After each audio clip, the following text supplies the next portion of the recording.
जय श्री राम। भादो मास के अंतिम मंगल को अर्थात शुक्ल पक्ष का जो अंतिम मंगल रहेगा वह बड़ा मंगल है, बुढ़वा मंगल है, बूढ़ा मंगल है। और इस दिन अगर हम बड़े भाव के साथ में हनुमान जी महाराज के दरबार में जाते हैं तो हमारे सब मनोरथ स्वतः सिद्ध हो जाते हैं। इस दिन हनुमान जी अपने दरबार में आने वाले भक्तों पर मंगलमय कृपा करते हैं और जो जिस मनोरथ से वहां जाकर अपनी अर्जी लगा दे, वहां प्रार्थना जो पूजन आपसे बन पाए। तो आज का वीडियो इसी विषय में है, प्रभु की कृपा आप पर कैसे हो और कैसे आपके मनोरथ सिद्ध हो। तो यह कथा आरंभ होती है जब हनुमान जी महाराज लंका गए और वहां से माता सीता की उन्होंने खबर लेकर आए। अब आकर जब प्रभु को किष्किंधा में प्रभु थे और बतलाया कि माता सीता लंकापुरी में है, और सारी खबर जैसे ही माता सीता की खोज करके जब हनुमान जी ने बतलाया तो राम जी बड़े प्रसन्न हो गए और हनुमान जी को अपने गले से लगा लिया। तो यह भादो मास का यह अंतिम मंगल था, बड़ा मंगल था। तो इसीलिए इस दिन हनुमान जी प्रभु को बड़े भाव से याद करते हैं और इस बुढ़वा मंगल के दिन जो हनुमान जी के दरबार में चला जाए, गुड़ फुटाना का प्रसाद चढ़ा दे, पान का बीड़ा चढ़ा दे, अकोने के पत्ते में राम नाम लिखकर वह आप अर्पण कर सकते हो। लड्डू मोदक आप जो बूंदी के लड्डू आप चढ़ा दो, बेसन के लड्डू आप चढ़ा दो।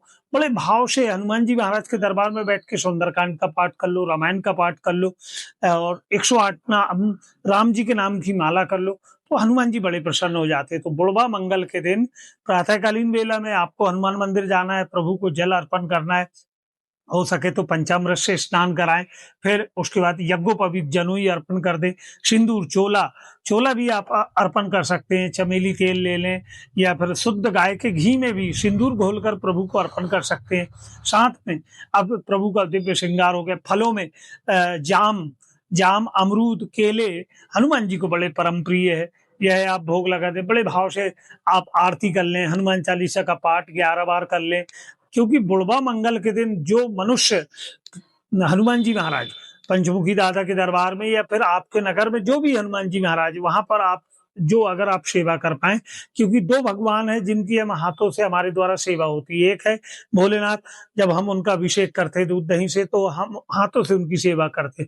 दूसरे हनुमान जी महाराज, जब सिंदूर का लेपन करेंगे तो हम हाथों से करेंगे। तो हमारे हाथों में अगर कुछ अनिष्ट है, कुछ अमंगल है, तो वह भगवान अपने पास रख देते हैं और आपकी जीवन में मंगलमय उनकी कृपा दृष्टि आ जाती है। तो हमारा आपसे बिल्कुल निवेदन है। और इस दिन तो अद्भुत यह है कि इस दिन डोल 11 है, एकादशी भी है इस दिन, भादो मास की डोल एकादशी के दिन श्री हरि नारायण का, लक्ष्मी नारायण का मन में ध्यान करते हुए जब आप बुढ़वा मंगल में हनुमान जी महाराज के दरबार में जाएंगे तो निश्चित ही आपकी जो मनोकामना है वह प्रभु की कृपा से पूर्ण हो जाएगी।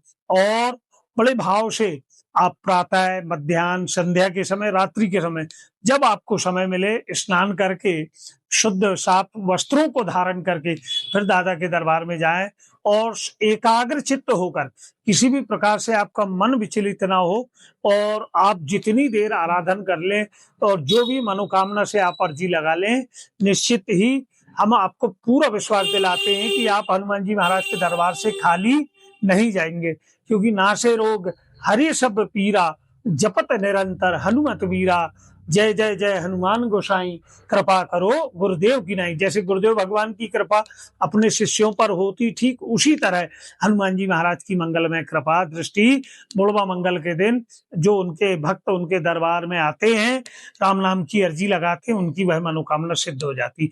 यहाँ तक कहा गया है कि पूरे साल भर आप हनुमान मंदिर अगर ना भी गए हो तो चलेगा, लेकिन अगर बुढ़वा मंगल, बड़े मंगल के दिन 22 सितंबर को आप अगर हनुमान जी महाराज के दरबार चले गए तो आपकी सब मनोकामना सिद्ध हो जाएगी। और आपसे एक और विशेष निवेदन कि यह दिव्य जानकारी आप और लोगों तक भी भेजें, जिससे वह भी इसका लाभ उठा पाए। और आपने हमारे चैनल को सब्सक्राइब नहीं किया है तो आपसे आग्रह कि आप हमारे चैनल को सब्सक्राइब करें, जिससे हम और विविध सुंदरतम जानकारी आप तक भेज पाए, जिससे आपके सब मनोरथ सिद्ध हो। जय जय सिया राम, बोलिए पंचमुखी दादा की जय।